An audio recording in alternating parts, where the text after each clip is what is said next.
هذه رساله للناس اللي كيحطوا البروغرام ديال البطوله. الله يرحم لكم الوالدين، ما تبقاوش ديروا لينا 3 الماتشات ديال الفراقين مزيانين وسط السيمانه ومع الجوج، باش نتوما كتلعبوا الوداد نهار الاثنين مع الجوج، كتلعبوا الرجاء نهار الاربعاء عاوتاني مع الجوج، وكتجيو نهار الجمعه وكتلعبوا عاوتاني لي فار مع الثلاثه. واش حنا ما نخدموا، ما غنقراو، ما نديرو حتى حاجه؟ حنا راه كنبغيو نتفرجوا في الماتشات كاملين.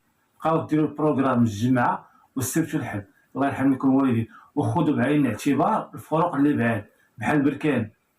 ما تبقاش تجيبوها نهار الخميس للرباط تلعب مع لي فار، وتمشي تلعب الحد في بركان، وعاوتاني تخرج على القنيطره اللي هي قريبه، او تخرج على الفتح اللي في الرباط. ديروا لها البروغرام يكون قريب. الناس مسؤولين على ملعب باشير، الله يرحم لكم الوالدين. دابا ملعب باشير كتلعب فيه الوداد، كتلعب فيه